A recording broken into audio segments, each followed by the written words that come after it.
Kia ora koutou katoa. Welcome to Business is Boring.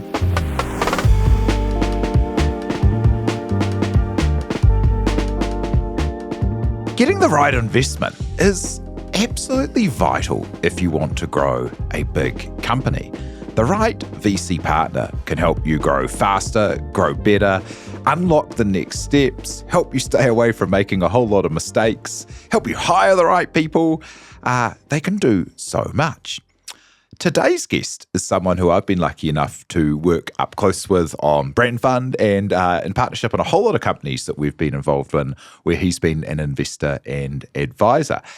Barnaby Marshall is one of the partners at Icehouse Ventures and has been a key partner to us on things like Ideally and Tracksuit, and I've seen him working up close on companies like Basis, Dawn Aerospace, so many of the great names in the ecosystem.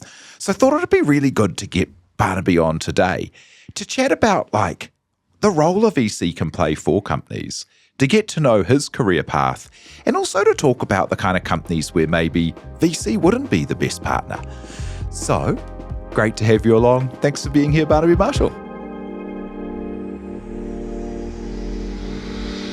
Thank you for having me.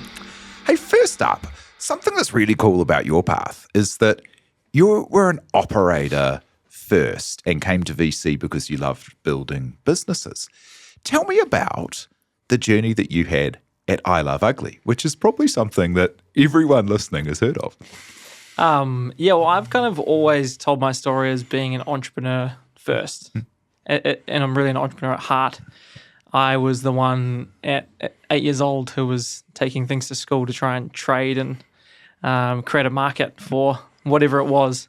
And so I was starting businesses from when I was 14, doing everything from the first business I think I came up with was a thing called Party Gnomes, which is where I would rent my friends and take them to my parents' dinner parties and have them clean up afterwards. Have people not just wake up with a hangover. Not wake up with a hangover and dishes to do. So the whole value proposition was wake up with just a hangover for my parents' 40-year-old friends. So when I was about 20 years old, I wanted to start a business kind of community, and I had a online socks and underwear business called Milk Underwear, which I'd launched the year prior. And my good friend Valentin, who was the owner and founder of I Love Ugly, was in that business collective. So we all moved into a space actually just down the road from here, only about 400 meters down the road. And we started working together and just kind of building off each other's energy. And this was before working spaces was really a thing in 2010 or so. After a few months, we decided, Valentin and I, that we should work together. So I sold my business, which was this online underwear and socks business, to a suitor in the US for $10,000 US. I had a little bit of cash from inventory that I'd sold down and bought half of the company. So we just decided, let's go 50-50 on the business. I'll give you all the money I've got. And it was very much in the early stages. So I think that we had a few different ideas that we were working on, but I Love Ugly had the biggest potential. And so we said, and he'd just got an order from ASOS, the online fashion retailer in the UK. And so it felt real. So we went all in. And over the course of about a year, we went through the process of finding product market fit, which was up and down. We tried collection 1 at work, collection 2 didn't really work. And then we had to think very carefully about price, product, and positioning, which was all about having a retail store for ourselves. And, at the end of 2011, we were on the news for having launched an online store in fashion, which seems completely because insane. It was so novel for us to be a online first retailer. And so we just kind of thought about the customer from first principles and said, who are we trying to market to? How much money do they have? What are their interests, likes and dislikes? And how do we create something that we ourselves would really see from a brand perspective, our own image in, and have products that suited our lifestyle? And so that was 2011. And then from there, it just really took off like a weed. So that was a very exciting and fun journey to go from. It was huge, wasn't it? I mean, where you got it to before kind of like actually overstretching a bit because it grew so fast, right, was kind of unprecedented for a New Zealand fashion brand, right? Yeah, I mean, I think 2011 we did like 400K that financial year, and then we're doing $1 million a month about 24 months later. And so it was quite a kind of seismic rise. But at the same time, when you're going through that, it feels normal. It feels very quickly, everything normalizes and you're like, yeah, we send product to ASAP Rocky and he wears it and that goes on Tumblr and what that was at the platform of the day. Yeah. And that all felt very much just like how things worked in business. You make something that customers like and you create a brand that is intriguing and has like a very clear definition of the lifestyle that it's trying to portray, and success follows. Well, you had you're very early, as you said, to internet retailing. You were at one stage, I think, like just behind like McDonald's and Coca-Cola or something in terms of interactions on Facebook, right? Yeah. Like, so you were so early to using the Facebook platform to connect with people internationally. Open stores and like LA that had queues around the block of people and Justin Bieber banging down the door. I mean, you kind know the of story like better than me. Well, we had V on, and he was great telling the story. And then, like what an amazing thing to have been part of. And like you say, you went back to first principles on stuff because I was working in fashion at the time. Terribly inefficient business that did not end up doing $1 million a month by any means. And seeing the way that you guys changed the wholesale model so people had to pay you up front rather than operating a bank, went online first. Like, you were innovators in a very traditional space. Honestly, we had so many conversations with other fashion retailers being like, how do you do that? How do you get retailers to pay you up front? And how do you how do you do a collection a month? And the thing was we just followed the path of what was logical to us because we were outsiders from the industry. We'd never been in fashion, so we didn't know the fashion, the laws of the industry of which we needed to keep to. And perhaps we were slightly kind of, we almost wanted to buck the trend a little bit. Like, we found it interesting to try and do things differently. But fundamentally, we wanted to do it of what made sense for our business. The reason why we got retailers to pay us up front was because we ran out of money one month. And we were like, we had creditors, and we were like, why do people not pay us like before we ship them the product? And we just said, well, if you want to buy our product, now you have to pay before we give you anything. And then that was the new rule. But I think, there was a few things that we did which were really important. One was the timing. Well, I think actually even the most fundamental thing was how richly we created the lifestyle story. Because I think of that time, having like a really clear definition of the entire ethos of the brand and the customer type that we wanted to create, we created this whole world. We literally sat down one afternoon and described all of the items and smells and experiences that this kind of ideal customer profile would have in a daily life. Like from what car they drove to what kind of house they lived in. And that then came out in all of the editorial and how we portrayed the lifestyle. And that's now become quite mainstream as a way of building brands. But at the time when we were building it, it was very product-centric. A lot of brands were very product-centric in how they marketed and communicated it. And we were saying, no, we want to start with the lifestyle that people are trying to aspire toward. And then the products that we build just fit within that. So it's a logical step. The second thing we did, which was really interesting, was we were at the right time with social media marketing when it was very cost effective. Instagram was literally at that time pictures of sunsets and food. And that was it. There was no lifestyle imagery or brands really cracking that as a channel. So we got to like 200,000 or 300,000 on Instagram within like 18 months or something like that, because we just found this way of telling stories and using this hype machine as well. I mean, that was another big part of what we did, was created scarcity by having limited run products that was just really taking the playbook of Supreme New York and importing it into how we built hype and kind of product scarcity. But then influencer marketing wasn't really a thing. We used to send influencer packages, very customized, to all of the biggest artists in the world that we wanted to align to the brand. That worked super well. It was a confluence of different things. Oh, and then the other big one was the deliveries. So most fashion retailers do 2 deliveries a year, a big infill in summer or spring and a big infill in autumn, winter. And we were like, that's crazy. There's so much inventory, so much cash, so long to get paid. And then there's huge amount of time between drinks. Why don't we just design products that we like every month and launch them online? That would be so much smarter. And we did it, and it worked really well because every time you have a launch, you had all of the dopamine and excitement that comes along with it. There's a huge marketing campaign that you can deliver when a new product gets launched. So if you do that every month, surely your sales are going to be more than if you did it once every 6 months, right? And that worked out to be absolutely true.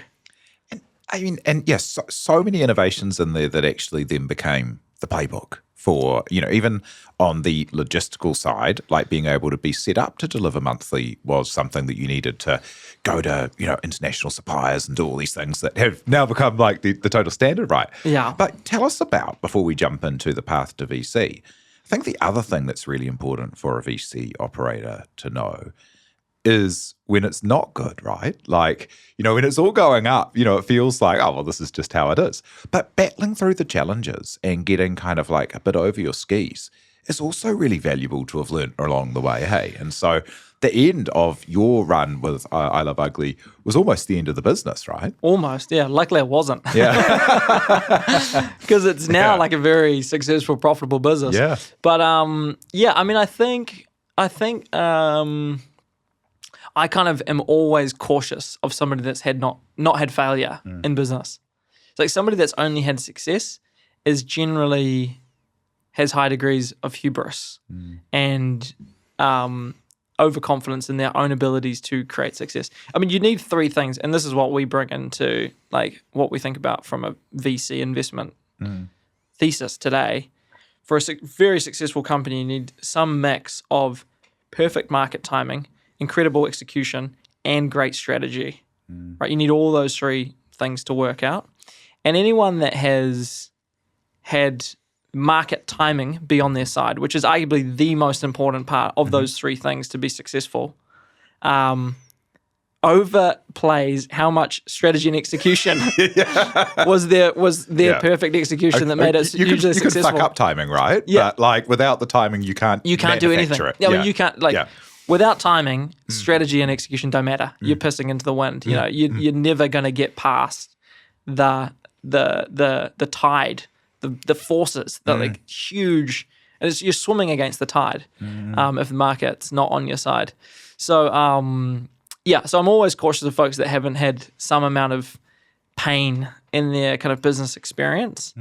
And you can also get real life lessons from other challenging times, being a professional athlete or, having had a real academic career that's been hugely challenging and faced lots of adversity. But yeah, I mean, like, I think like many companies that are going through a growth cycle, we hit our wobbles when it was pretty classic. I mean, for every like inventory-based business, you buy too much inventory, you're 10% off on your product design, you're 10% off on your ordering, and you're 10% off on your marketing execution. And that all compounds to a really big problem really quickly. Especially when you're dealing in numbers that you hadn't, when you're growing that fast, right? Well, you always think everything, hey, we grew 100% last year, so surely that would mean that next year would be 100% growth. Wouldn't that make sense? And then you dial that back, let's be conservative, let's halve that. And then you deliver 20% growth, and you're like, whoa, that's 30% difference. And when you're levered through, using a trade finance facility or whatever, the bank doesn't have much sympathy when you don't repay trade loans for 2 months. And then they say, hey, we want all of our money back. And you go, you what? You said what? And then they're like, yeah, we want our $1 million back on Monday. And you're like, okay, cool. That sounds interesting. So that kind of cascades into a series of activities that you need to deliver to make that possible. But I mean, to be honest, like we did that. We did it, and then we did a restructure and all those kinds of things. And then I left at the time when it was like post all of that kind of having been executed, and it was about ingestion, right? Like that then needed to bed in for some period of time. But to be honest, I think for me, kind of skipping into the transition to VC question or kind of thought process, that was always, or it wasn't always, for a long time I was in the mindset of I want to be an investor, I want to work with technology companies, and the real appeal was what's now kind of baked into our vision for Icehouse Ventures, which is that we want to see a vastly brighter future for New Zealand that's built off the back of growing technology companies that have an impact on employees, customers, which is, everyday consumers out in the economy, investors, founders. There's a hugely rich impact that great high growth companies can have on an ecosystem and on an economy. And I think what I implicitly understood was that was the future that I wanted to go and be a part of in 2015. I was like, yeah, that's, got to go and have, and there's a kind of macro perspective to it, which is like everything I just described. And then there's just the pure intellectual stimulation that you get out of having conversations with entrepreneurs all day about the technologies, the businesses, the people that they're having to deal with. And it's just like, it's high octane inputs all day long, which for me, being a, hyperactive entrepreneur, it's like the best possible kind of scenario where you get those conversations all day long. And you can solve, there's common things that that are the same in every business, and that you need all the kind of fundamentals, but then there's challenges which are pretty much different all the time, which is the real fun about being an investor and working across lots of different companies. How did you get into that world? As I think, what I Love Ugly have continued to go on to do is amazing, but it's a hard business, right? Like inventory, perishable goods, like cycles of repeatedly making your product obsolete, super mature market, fashion and trends, like all of those things are like a nightmare. Logistics, like margins, tariffs, like God, what a hard market. And then you get into the world of VC where you're looking at things that have high margin, software, weightless exports, new technologies, new categories, your own space. There's so many things that just make so much more sense than a lot of traditional businesses. In some ways I agree, yes. But in other ways, I think that I don't think it's any easier to build a technology company than it is to build a really successful, what I'd call like a SME or a more traditional industry business. And I mean, the upshot to fashion, some of the most successful entrepreneurs in the world, the owner of LVMH, I can't pronounce his name. Yeah. I know exactly what you mean. Bernardo Du. Yeah, I know. I know, yeah. Whatever his name is. And it's a business podcast. Yeah, and the founder of Carlos, whatever his name is, the founder of Zara. They're massively successful entrepreneurs because it's a high margin business. Like fashion is a high margin business that has relatively low OPEX when they're going well and they're at scale. And and similar, we've also got a manufacturing business. Me and my business partner today, that when it's working is incredibly fruitful because it's pretty low market risk in those traditional industries. You're not really kind of trying to create anything entirely new. You're trying to guide customers to a new product type, or you're trying to advance and add to something that already exists. And once they're tuned up and kind of going well, they can be really cash generative and successful businesses. So, I don't think any one of the two is more appealing they've got different types of risks, right? I think differentiation and kind of, in traditional businesses, being differentiated, having your USP, having a growth engine that works and is repeatable is difficult to figure out. And in a technology company, it's really there's the technology risk. Is like, can we build it for something like a halter? It's like actually physically building the collar that goes on the cow, creating the communication systems, ensuring that you can train an algorithm to get the cow to do what you want on the field.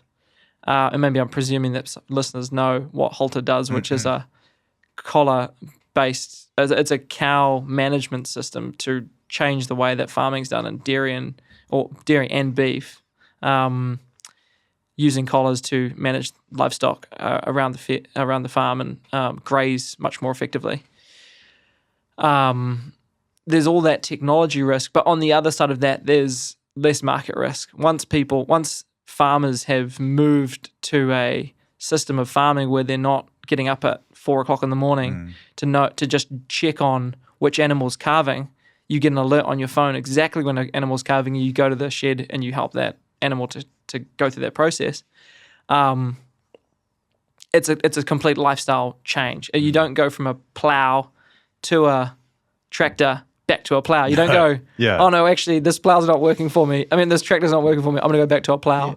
Yeah. I mean, you're absolutely right? Like, there's good upside in a lot of traditional businesses or mature industries.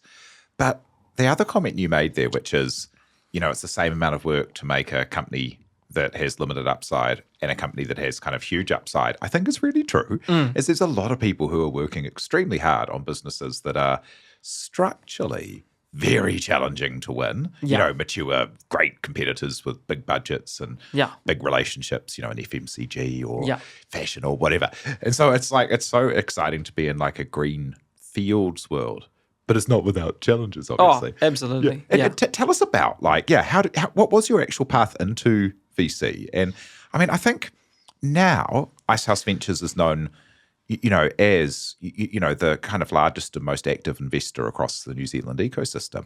But eight and a bit years ago when you came in, it was kind of like a bit of a scrappier association of angels, right? Yeah, I mean, so my path in was, first of all, my very first interaction with the Icehouse was on a podcast. No, not a podcast, a radio show. Oh, yeah. That's what we used to call podcasts. Yeah. A radio show on BFM. And it was called Barnaby Business. And it was the Friday morning drive segment where my friend Connor, who's my current business partner in the coffee business, he hosted Drive. And so we'd do a segment every Friday morning for about 10 minutes. We would bring in an entrepreneur from the Icehouse, which was the incubator back in 2008 or whatever, and interview them on air about what they're doing. And so that was my very first interaction, or how I built a little bit of knowledge of the business. I invested in a company in 2015 because I actually met with Robbie, the CEO of Icehouse Ventures, in 2015 and said, I want to start investing in companies. Which is the best one to invest in? And he said, you should invest in a diversified portfolio, invest in 10 companies. And I said, thanks very much for the advice. I just want to invest in one. And so put all my eggs in one basket. And that was a company called I Measure You. And luckily for me, when it was on the, they kind of snatched victory from the jaws of defeat and sold it to a company called Vicon. And the CEO went on to be the CTO of this publicly listed company based in the UK, and he had a really successful career. So that all worked out very well. But that was my first interaction with kind of the VC angel investment space. And in 2016, I suppose, I was considering moving out of Ugly and started a conversation with Robbie. And in 2017, that conversation matured and I made the jump into what was at that time a very scrappy angel network, which is the sideshow of the Icehouse. Well, it wasn't very scrappy. It was an organized angel network, but I think it was scrappy by comparison to what the ambition for the business was, which was to become a mature VC manager that invested and helped grow high growth potential technology companies. And it had like a very small amount of money under management compared to the $500 million plus today. Yeah, it was. There was 200 members for the Angel Network. I think it was investing maybe $20 million a year, and there was $10 million under management. And today we've got about $500 million under management. We've got approximately 3,000 investors, including 3 KiwiSaver investors. We're the only VC in New Zealand to have raised from 3 independent KiwiSaver managers.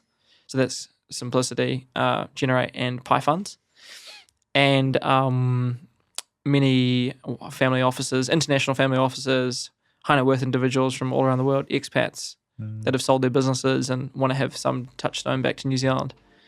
And we invest about approximately $100 million a year. Yeah, it's so cool to see that growth. Let's come back in a moment and jump into kind of the state of the VC ecosystem today and how VC interacts to help grow companies.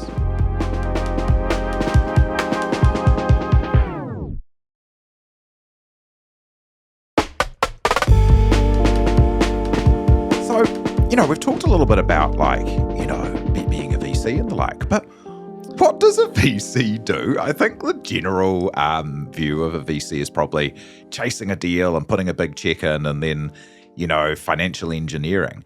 But from seeing you up close, especially, there's been a lot more of a focus on helping these businesses actually do the things they need to do to digest the investment and then get to the next stage.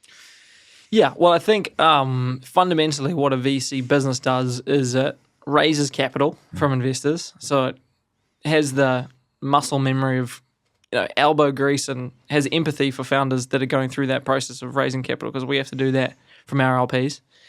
It invests money into a portfolio of companies, and then once we've invested the capital, we work with companies to try and see those companies self-actualize. And why I say self-actualize is because the most important thing for any company to do is become the best company it can be. And that may be limited by a number of different things. It's not always, when you make an investment at the start of a journey, when you're setting off with an entrepreneur on your merry journey together, everybody has the best expectations about how this market is going to mature according to the pitch deck for it to become a multi-billion-dollar company. And that rarely happens. A lot of reality kicks in. And so reality kicks in, and the market kind of tells you what it tells you, which is there's either not the demand that you expected, or there are competitors that are emerging that come and start to circle. And so what's incumbent on every company is to try and become the very best company that can be, given its kind of purpose and I suppose foundational things, right? It's got its features, and so it needs to try and self-actualize. And so that's really what we are trying to do. We're not trying to force companies to be anything that they shouldn't be. And I think that's where things can come very unstuck. And by that I mean, if you're trying to fund with capital a company to do something, to contort itself into an outcome that it's not destined for, you're just going to basically burn a lot of money because it just won't happen. And it goes back to that earlier conversation that you need market timing, strategy, and execution to be there for a business to be really successful. If you don't have market timing, the other two don't matter. And so, there's a lot that goes into market timing, because it's not just as simple as, is the market moving towards me or not? It's like, what's going on with the competitive dynamics? How is technology evolving to disrupt perhaps even the disruption that we are creating, which is very much like the case of what's happening now with this whole generation of AI-first SaaS companies coming through. They're actually starting to disrupt companies that were disrupted 5 years ago, which is a whole another paradigm that startups didn't necessarily have to contend with several years ago. So what do we do? I mean, I think we try and I think at the early stages, it's a bit different to what you're doing at the growth stages of a company. At the early stages, we can intervene in ways where it's really useful by just trying to provide best practice to get the building blocks in place. And I think that every business needs the building blocks that, in my mind, are pretty simple. And it's kind of like a hierarchy of needs. You start with your purpose, vision, mission, and values, which sometimes you need multiple iterations at over the course of the first few years of life to get perfectly bedded in. You can't necessarily get, on day one, you can't be like, what's our purpose, vision, mission, and values? And it's like locked in and you're never going to change it because it evolves over a certain period of time and then you lock it in. You need to have a value proposition of what makes you different. What's your unique thing that you're bringing to the world and why is that going to sustain long term? Then you need your strategy of how you're going to execute, which has got generally like, and it's got an annual cadence of setting the 5 big things that you need to get done in the year and then how you're going to do them. You need an org chart that can support that strategy. And then you need a financial plan that can support that org chart to support that strategy to deliver on the purpose and vision and mission. And so it's kind of like this these building blocks that I think every company need at the foundation. And some of that's dead obvious and you kind of go, well, duh. But sometimes it's like the way that you do that in a simple and elegant manner can actually be really helpful to early stage companies just to get the right system, the right foundations in place to be able to go and move forward. And then it's like, well, mission number 1, find product market fit. Do we have something that people resonate with and that we can sell repeatably? And then you kind of get to other challenges of how do we scale in new markets and start to really create a growth flywheel. I think that's really interesting the way that you think about those things, because I think most people would think like the voice of capital, because, venture capitalist, you're in there as the voice of capital, would be jumping straight to the how and the strategy. But to come at it from a bedrock of the values, the way the culture of the organization works, the people side of things, the mission, and then to the strategy and the how is really interesting. Yeah, and I suppose that's probably my bias given the schooling that I've had in being an entrepreneur and knowing the impact that those things have when they do work in an organization and when people know how, not just what you're trying to do as a focus and a vision for the business, but the values really set. How do you do it and how do you ensure that people are on the same page and getting to that outcome in the same way? Because there's a real harmony.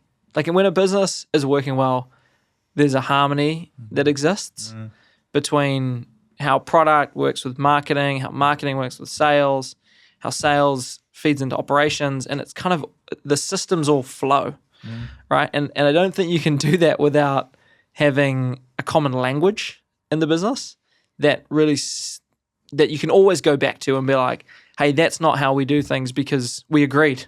This is how we do things. Yeah. And that doesn't align with my interpretation of how we do things.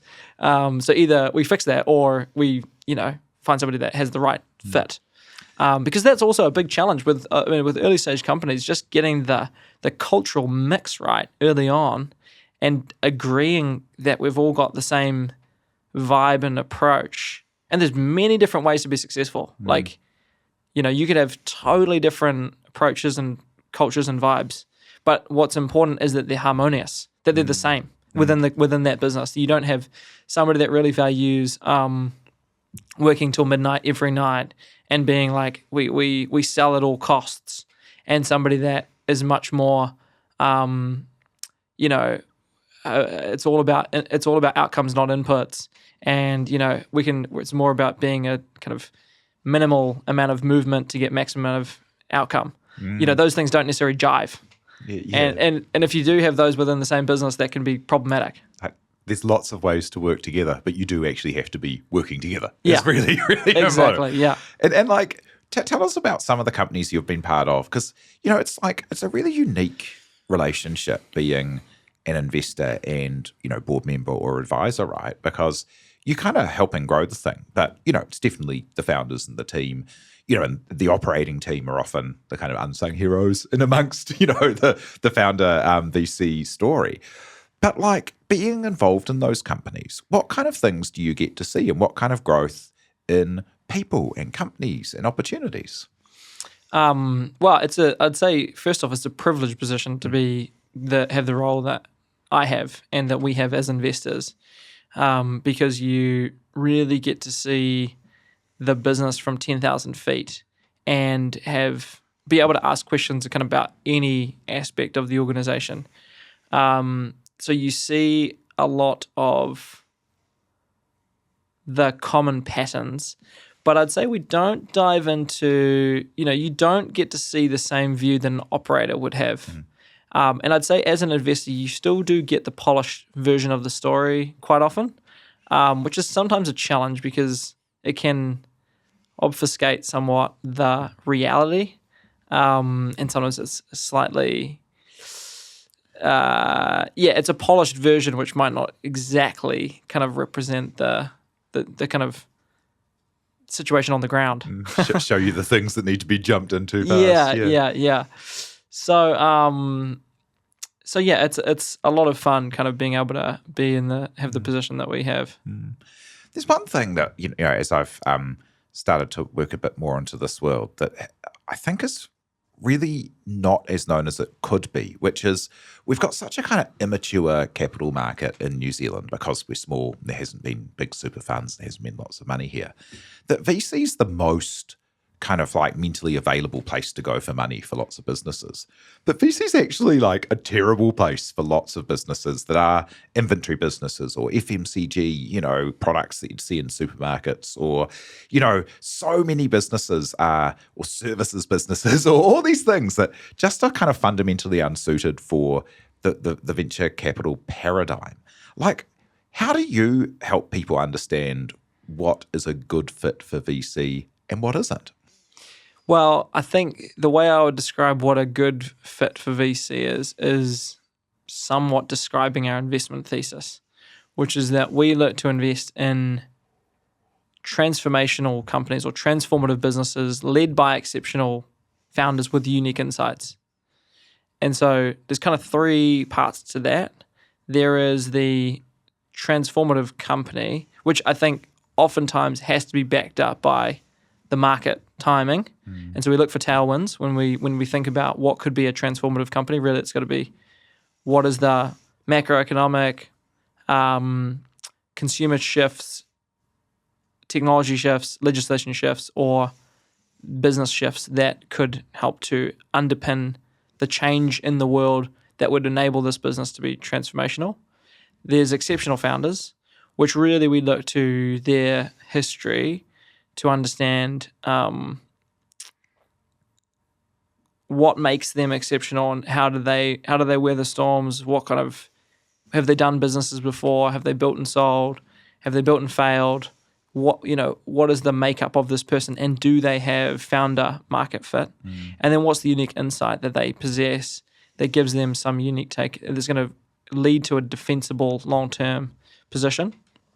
So that is not most businesses. Like that thing, most businesses are not kind of positioned in a way to be, and I would say a good case study is Holt is a great case study for a company that is transforming an industry, the dairy and beef industry, by introducing a technology. And there's a whole bunch of tailwinds. There's a macroeconomic tailwind, which is labor's very hard to access on farms. It's getting increasingly expensive. There is legislation being introduced, which is making it harder for farmers to comply and report on waterway runoffs, how much nitrogen they're using on farm, a whole bunch of different environmental challenges and regulations. There is technology that is advanced to the point where Holt is now possible from a satellite and communications perspective, from a solar panels and how efficient they are to get the kind of power usage that you need. So there's a whole bunch of like background movements which are happening out in the wide world that enable this business to be successful right now, which wasn't possible 3 years ago, 5 years ago, 10 years ago. And so then you have this kind of exceptional team that's driving this, and I think Craig's a great example of somebody who's just ruthlessly energetic, competitive, focused. Every time you talk to the people on that team, I walk away with more excitement and confidence about the business that they're building. But I think what VCs want, and this goes back to, you can answer this from a different angle, which is how does a VC business work and how do we make money? So we raise $100 million from investors and we charge 2% management fee every year to pay the salaries to do our work. And then we're incentivized by a carry, which is a percentage of profit that we deliver over and above the $100 million back to investors. So we give all the $100 million back by investing in companies and selling those shares in the future. So we have to do that successfully. And first, we've got to pick companies that are going up in value that we can sell and deliver capital back. And then we take a share of the profit. And so if you take the assumption that you're going to invest in 20 companies from that $100 million, $5 million each, and a large majority are not going to be successful in the way that you need them to be, most of the returns are going to come from 1 or 2 companies. That's a big return. You need those to be 20, 30x returns for the economics to stack up. And so you need to start with every company has to be a really fast growth potential business, and it's got to have, big markets that don't really become the cap for its growth, and defensibility that means that an acquirer is going to come and pay a huge multiple on the earnings or the earnings potential of that business in the future, which means it's got to have some really hardy technology moat or network effects or whatever it is for that to be valuable in the future. So you just say, well, that is only a certain type of company. And it's a company that's very high risk, like high risk, high reward, which is not most businesses. And if you take investment from a VC and you're not one of those businesses and they're trying to push you to be, it could actually make for a worse outcome for a founder. Because as I said earlier, it's like you're trying to self-actualize and be the best business you can be. If there's a mismatch between the founder's aspirations or the business's potential and the investors that are coming in trying to force it to be something that it's not, it's going to lead to poor outcomes, a high likelihood of failure. And for a founder, you got one company. An investor has many companies, let's say 20 in a portfolio. And so one company failing is 5% of their portfolio failing. Okay, we can live with that. For the founder, one company failing is 100% of their total portfolio of companies, which is devastating. And so if you don't have that right match of aspirations and where the business is going in the future, it can lead to bad outcomes, right? Yeah. So I think just in terms of the maturity of the New Zealand private capital market, I'd say it's maturing, right? Like we've gone from a position of being entirely nascent and very early, 6, maybe 5 years ago, to a point where there's dozens of multi-$100 million managers in market.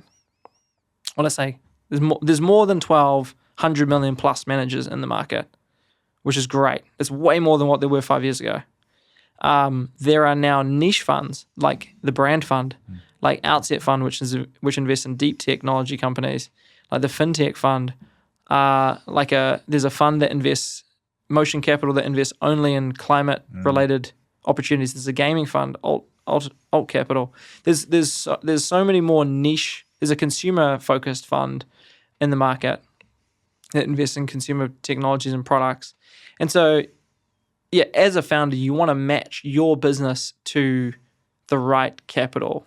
And that's one of the best, the starting point of advice that I give when people are setting out on their fundraising journey is create your story. What are you trying to achieve as a business?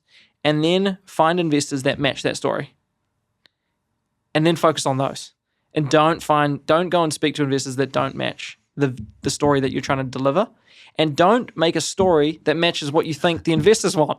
That's the worst thing you could do, because then you're contorting yourself to the investors' aspirations and not the natural course for the business. I love that. And as a kind of final thought, as someone who's been involved in the journeys of a lot of successful companies and making Icehouse part of such a successful company over the last few years too. I mean, it's absolutely remarkable how far and how professional and the way that it now operates compared to where it and the industry was 10 years ago. And you have your own ventures with Newground Coffee, which we didn't even get to today, but maybe we can do that another time. And have been involved in businesses. Like, what does success mean for you? Like, what are the things that you look for in the work that you do, and what will success be for you personally as an operator? I mean, I think, honestly, okay, this is what success means for me. It means tap dancing to work. So Warren Buffett talks about this idea of tap dancing to work, which is you want to do things that you love doing, probably that you're good at. Generally, what you love doing and what you're good at are quite closely aligned with people that you love doing it with. And if you do that, you tap dance to work every day because it's exciting, it's fun, and you're making a contribution to something that you feel is very meaningful. And so, honestly, that's how I feel every day because I do stuff that I love to do with people that I really enjoy doing it with. And so that's beyond that, I don't think there's much more. If you continue to do that for your career of 20, 30, 40 years, there's obviously going to be financial rewards that come along the way that are a part of that story. But I think what I've found as well is like people that sell their business and come to a huge cash windfall and then maybe they're out of a job, then they have this kind of meaning crisis. It's like, what do I do every day? And quite quickly they're kind of trying to find things that give them that purpose and, fill them up with, new meaning. And money doesn't really change that much. It might change the car that you drive or the house that you live in, but it doesn't really change the fundamentals of the family and friends that you have or the kind of whether you enjoy the day or not. So, I don't know. I kind of feel like I've found success in what I do every day because I enjoy doing it. And then just keep going. Oh man, I absolutely love that. That's so true. And yeah, man, from being lucky enough to see you up close, it's so cool to see the joy that you do get out of the work you do and the help you bring people. Thanks so much for coming on and having a chat today. That's been really awesome. That's Barnaby Marshall of Icehouse Ventures. Kia ora. Thank you, Simon. Hey, thank you so much to Te Ahe Butler for the help producing and making this show, and to all of you for listening and having us along in your ears. If you do like what we do, please do rate and leave a review.